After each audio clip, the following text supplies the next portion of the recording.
उनके साथ इतनी बड़ी दरिंदगी हुई थी, नंगा करके पूरे गांव में घुमाया गया था, बलात्कार किया गया था, कुएं से पानी खिंचवाया गया था।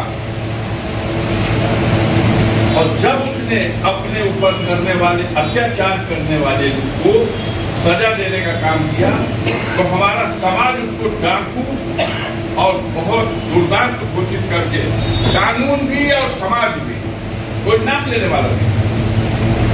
कितना बड़ा जोखिम था जब मुलायम सिंह यादव ने यह फैसला लिया था कि पूरन देवी का इसे जेल से रिहा करो, आगे की सारे मुकदमे वापस, और इसको देश की सबसे बड़ी पंचायत में लोकसभा में भेजने के लिए पार्टी ने टिकट देकर के चुनाव लड़ाया और मिर्जापुर से बहुत बड़े सामंतवादी को हरा करके और देश की सबसे बड़ी पंचायत में भेजा।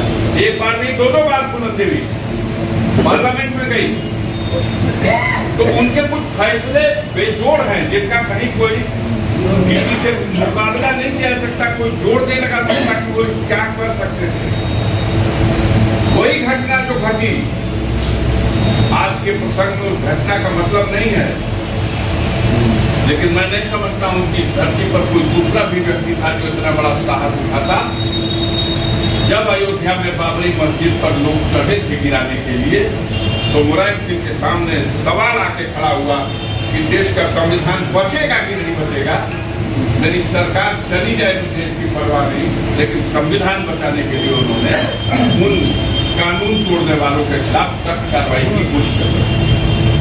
हत्यारे कहे गए। दुनिया में जितनी गंदी से गंदी गाली है मुलायम सिंह को दी गई, लेकिन जितना उनके बारे में बुराई बतियाई गई उतना कद उनका बड़ा होता है। ये तो उत्तर प्रदेश है, हम तो बंगाल जाते थे। बंगाल में लोग मुरीद थे मुलायम सिंह के फैसलों। ये लाल टोपी, ये लाल गमछा और ये नहीं, अभी आ रहे हैं, तो फोन कर रहे हैं आपको। मुलायम सिंह बंगाली से लाए। ठीक ठीक। जब ये सम्मेलन हुआ था उस समय ज्योति बसु हुआ करते थे बंगाल में, और ये किरणमय नंदा भी वहीं से लाए।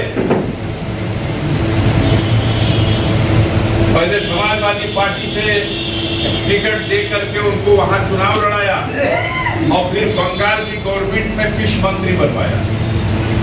बंगाल में मछली का मंत्री बनने का मतलब बहुत बड़ा मंत्रालय होता है। और फिर बाद में उनको लाया, आज हमारे उपाध्यक्ष है कि नहीं है समाजवादी पार्टी। तो माननीय मुलायम सिंह के फैसले, बहुत बड़े बड़े फैसले, बड़े साहस के साथ, वो कभी पछताते नहीं थे। हम अपने व्यक्तिगत जीवन पर उतरेंगे तो इतनी कहानियां हैं कि बताए नहीं सकते।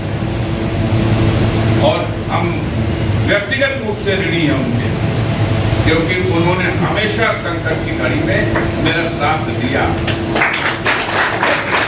1992 में जब भाजपा की सरकार में मेरे घर पर चढ़ाई करके मेरा सारा घर बार लूट लिया गया था, मेरे पिता तक को मारा गया था। उस वक्त यही लंका के मैदान में जब आह्वान हुआ था इस जुल्म और अत्याचार के खिलाफ लड़ाई करने के लिए, तो जो रैली हुई थी उसमें देश का दो ही नेता आए थे। एक सुहासिनी अली आई थी कम्युनिस्ट पार्टी की, मार्क्सवादी कम्युनिस्ट पार्टी के, और दूसरा माननीय मुलायम सिंह यादव आए थे। और आकर के उन्होंने कहा कि यह जुल्म के खिलाफ संघर्ष में हम आपका साथ देंगे और हमारे लोग आपका साथ देंगे। तो वो बेजोड़ इंसान थे, किसी का हम कम्युनिस्ट पार्टी में, समाजवादी पार्टी में नहीं।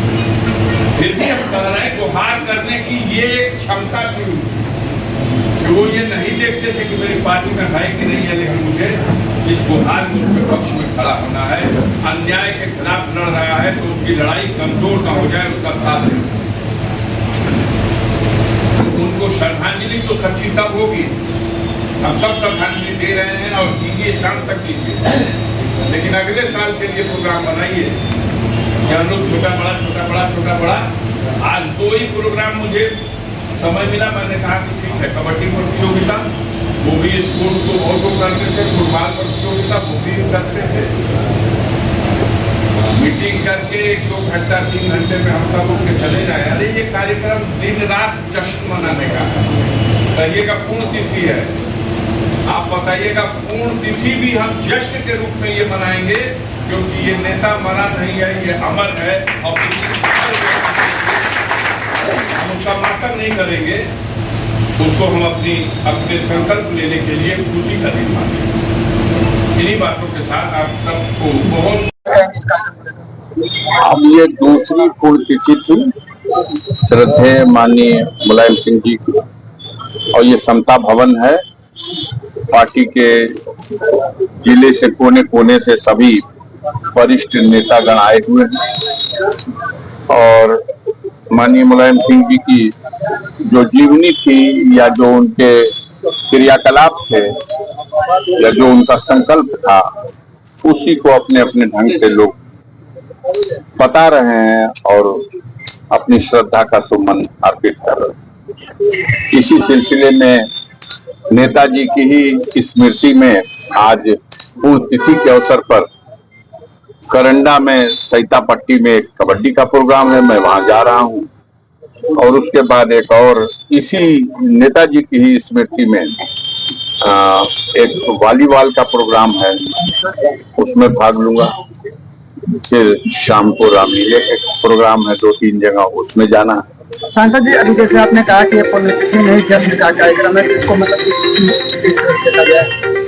पुण्यतिथि का कार्यक्रम यानी माननीय नेताजी को ये तिथि हम उनको याद कर रहे हैं। पार्टी के लोग उनके राष्ट्रों को संकल्प ले रहे हैं कि उस पर हम चलेंगे।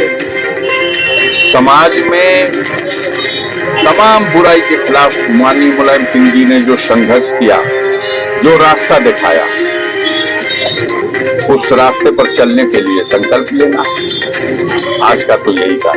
सांसद जी, अभी हरियाणा और जम्मू कश्मीर का चुनाव जो है संपन्न हुआ है, अब उसको लेकर मतलब क्या अब दोनों जगह चुनाव का परिणाम आ चुका है।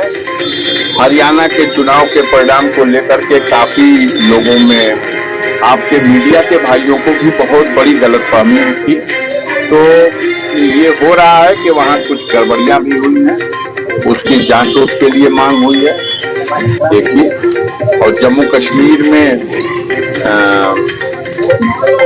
बीजेपी को तो मात खानी पड़ी है। यहाँ बीजेपी तीसरी बार बनाने में सफल हुई है, लेकिन जनरल तौर पे मैंने जो देखा, वोट का जो प्रतिशत है वो 1% के भी कम अंतर पर कांग्रेस सरकार बनाने से विफल हो गई।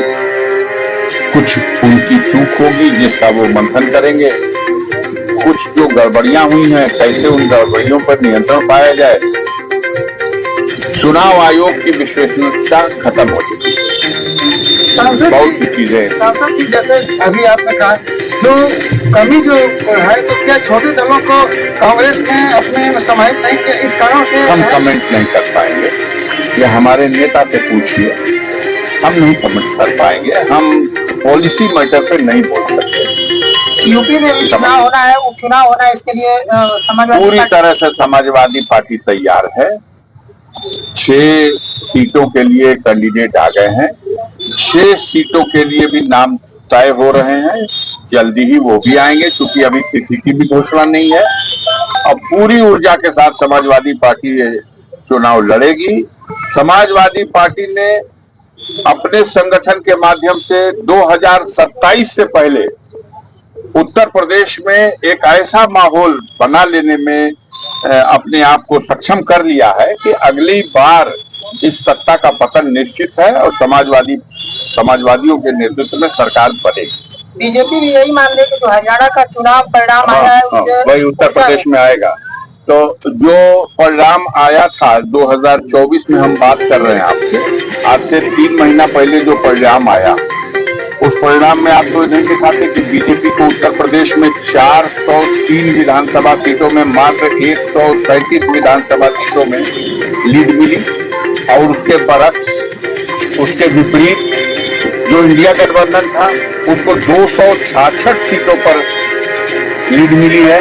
ये अपने आप में स्वतः सबसे बड़ा प्रमाण है कि 266 सीटों पर अभी लोकसभा के चुनाव में जो 43 सीटें निकली हैं लोकसभा की, उसमें विधानसभा की 266 सीटें हैं और जो भाजपा के लोग हाउस में बैठे हुए हैं उसमें 144 लोग ऐसे हैं जो अपने क्षेत्र में से भी हार के गए हैं। आपके जिले में भी हैं जो विधानसभा में 45,000 से जीत के गए थे और आप देख लीजिएगा तो इस समय 16,000 से वो हार चुके हैं इसी लोकसभा चुनाव में। तो वो आने दीजिए समय, वो स्थिति सामने आ जाएगी। धन्यवाद।